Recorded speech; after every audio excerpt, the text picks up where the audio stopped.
Habakkuk. Habakkuk 1. The oracle that Habakkuk the prophet saw. O Lord, how long shall I cry for help, and you will not hear? Or cry to you violence, and you will not save? Why do you make me see iniquity, and why do you idly look at wrong? Destruction and violence are before me, strife and contention arise. So the law is paralyzed, and justice never goes forth. For the wicked surround the righteous, so justice goes forth perverted. Look among the nations and see, wonder and be astounded. For I am doing a work in your days that you would not believe if told. For behold, I am raising up the Chaldeans, that bitter and hasty nation, who march through the breadth of the earth to seize dwellings not their own. They are dreaded and fearsome. Their justice and dignity go forth from themselves. Their horses are swifter than leopards, more fierce than the evening wolves. Their horsemen press proudly on. Their horsemen come from afar. They fly like an eagle swift to devour. They all come for violence, all their faces forward. They gather captives like sand. At kings they scoff, and at rulers they laugh. They laugh at every fortress, for they pile up earth and take it. Then they sweep by like the wind and go on, guilty men, whose own might is their God. Are you not from everlasting, O Lord my God, my Holy One? We shall not die? O Lord, you have ordained them as a judgment, and you, O Rock, have established them for reproof.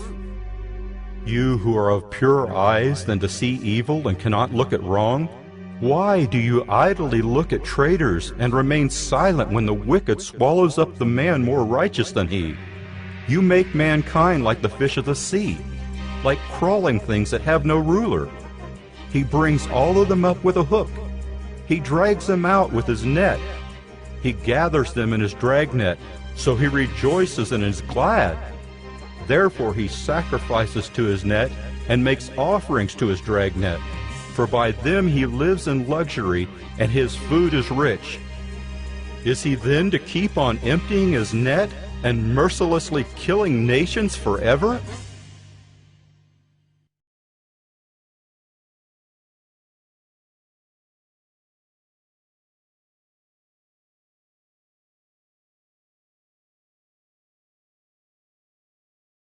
Habakkuk 2. I will take my stand at my watchpost and station myself on the tower, and look out to see what he will say to me, and what I will answer concerning my complaint. And the Lord answered me, Write the vision, make it plain on tablets, so he may run who reads it. For still the vision awaits its appointed time. It hastens to the end. It will not lie. If it seems slow, wait for it.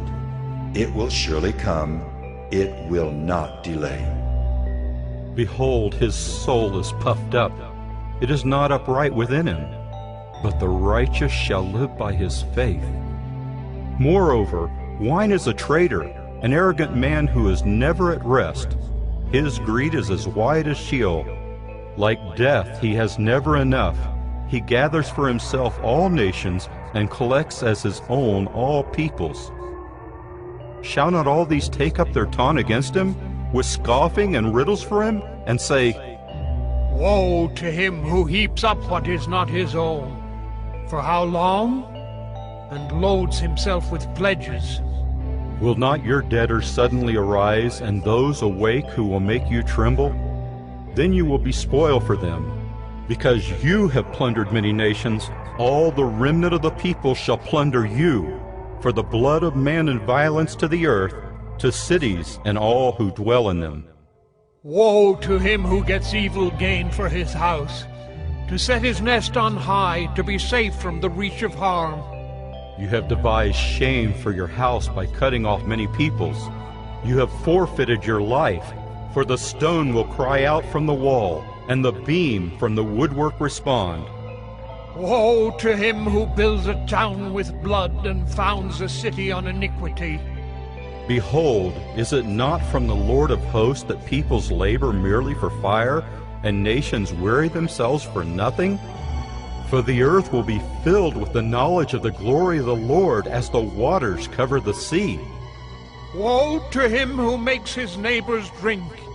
You pour out your wrath and make them drunk, in order to gaze at their nakedness. You will have your fill of shame instead of glory. Drink yourself and show your uncircumcision. The cup in the Lord's right hand will come around to you, and utter shame will come upon your glory. The violence done to Lebanon will overwhelm you, as will the destruction of the beasts that terrified them, for the blood of man and violence to the earth, to cities and all who dwell in them. What profit is an idol when its maker has shaped it, a metal image, a teacher of lies? For its maker trusts in his own creation when he makes speechless idols. Woe to him who says to a wooden thing, awake, to a silent stone, arise. Can this teach? Behold, it is overlaid with gold and silver, and there is no breath at all in it. But the Lord is in his holy temple. Let all the earth keep silence before him.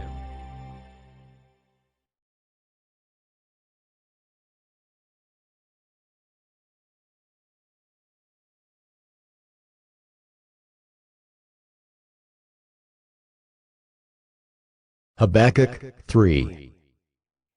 A prayer of Habakkuk the prophet, according to Shigionoth. O Lord, I have heard the report of you, and your work, O Lord, do I fear. In the midst of the years revive it. In the midst of the years make it known. In wrath remember mercy. God came from Teman, and the Holy One from Mount Paran. His splendor covered the heavens, and the earth was full of his praise. Selah. His brightness was like the light. Rays flashed from his hand, and there he veiled his power. Before him went pestilence, and plague followed at his heels. He stood and measured the earth. He looked and shook the nations. Then the eternal mountains were scattered. The everlasting hills sank low. His were the everlasting ways. I saw the tents of Cushan in affliction. The curtains of the land of Midian did tremble. Was your wrath against the rivers, O Lord? Was your anger against the rivers? Or your indignation against the sea when you rode on your horses, on your chariot of salvation? You stripped the sheath from your bow, calling for many arrows. Selah. You split the earth with rivers. The mountains saw you and writhed. The raging water swept on. The deep gave forth its voice. It lifted its hands on high. The sun and moon stood still in their place at the light of your arrows as they sped, at the flash of your glittering spear. You marched through the earth in fury. You threshed the nations in anger. You went out for the salvation of your people, for the salvation of your anointed. You crushed the head of the house of the wicked, laying him bare from thigh to neck. Selah. You pierced with his own arrows the heads of his warriors, who came like a whirlwind to scatter me. Rejoicing as if to devour the poor in secret, you trampled the sea with your horses, the surging of mighty waters. I hear and my body trembles. My lips quiver at the sound. Rottenness enters into my bones, my legs tremble beneath me. Yet I will quietly wait for the day of trouble to come upon people who invade us. Though the fig tree should not blossom, nor fruit be on the vines, the produce of the olive fail, and the fields yield no food, the flock be cut off from the fold, and there be no herd in the stalls, yet I will rejoice in the Lord. I will take joy in the God of my salvation. God, the Lord, is my strength. He makes my feet like the deer's. He makes me tread on my high places. To the choir master with stringed instruments.